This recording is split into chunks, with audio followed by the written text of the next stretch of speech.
coming into child's pose.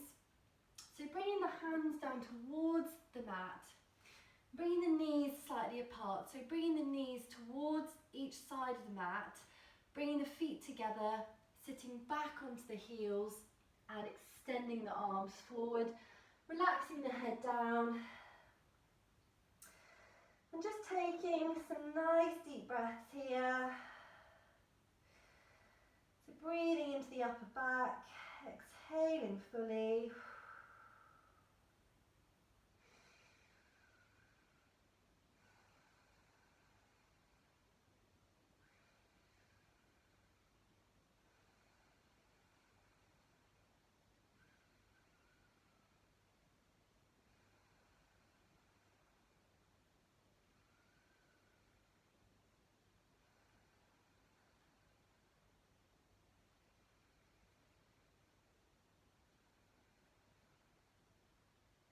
Taking one more inhale.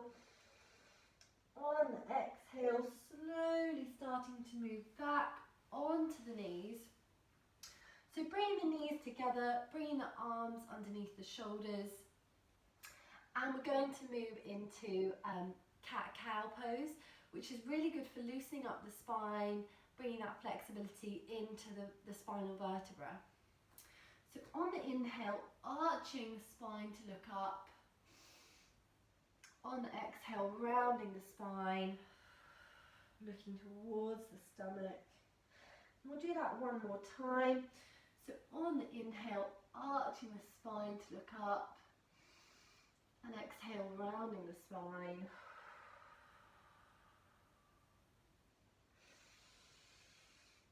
On the inhale, moving back to center. On the next inhale, extending the right arm. On the exhale, bringing the right arm through the left arm, dropping the head. And thread the needle pose, and just breathing into that.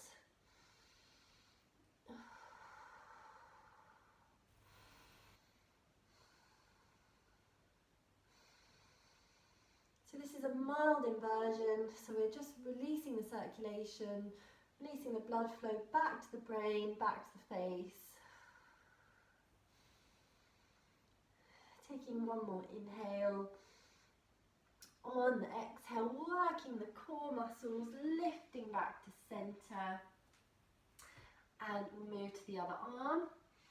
So on the inhale, extending the left arm. On the exhale, bringing the left arm through the right, dropping the head. Breathing into that.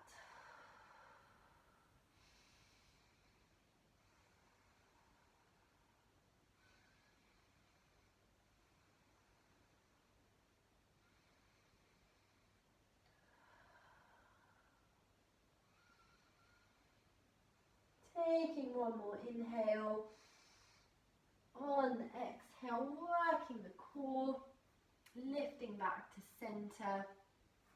And just walking the knees forward towards the hands, sitting onto the heels. So we're sitting onto the heels, onto the ankles. This pose is a good pose in and of itself, because we're loosening up the joints, we're loosening up the knee joints, the ankle joints, and increasing the flexibility of the legs. So you can just sit like this, sit onto the knees, and just practice sitting like that. If you want to extend the pose, you can start to walk the hands away from the body. So we're stretching out these muscles here, the front of the legs, which tend to get quite tight. They tend to be quite tight.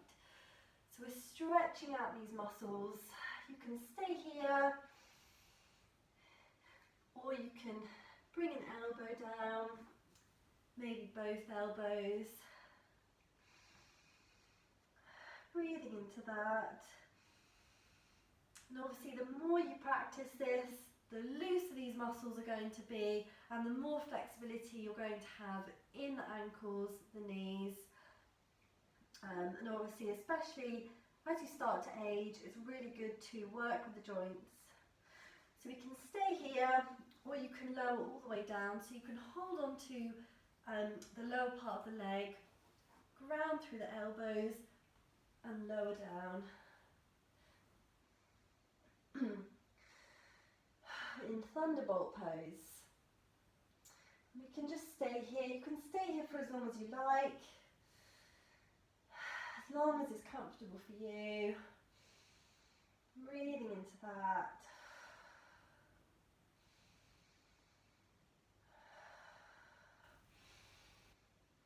And then just taking hold of the lower legs, grounding through the elbows, and just starting to move back onto the elbows, back onto the hands, walking the hands forward. And from here we can just sit up onto the knees. Just sitting up on the knees and just bringing the knees slightly apart. On the inhale, lifting the right arm and then twisting to the right, touching the right foot and leaning back. Inhale, lift the left arm. As you exhale, lean back and touch the left foot. Inhale, lift the right arm to the right foot, and inhale the left arm, and on the exhale, leaning back. And we'll do that one more time. So inhale, lifting the right arm, exhale, leaning back, inhale the left arm, exhale, leaning back. If you want to extend the pose, you can try and bring both hands to the heels, touching the heels into camel pose. So you might just be able to get to here, maybe here. And obviously the more you practice the pose, the more you build the flexibility. So from here, just sitting back onto the heels.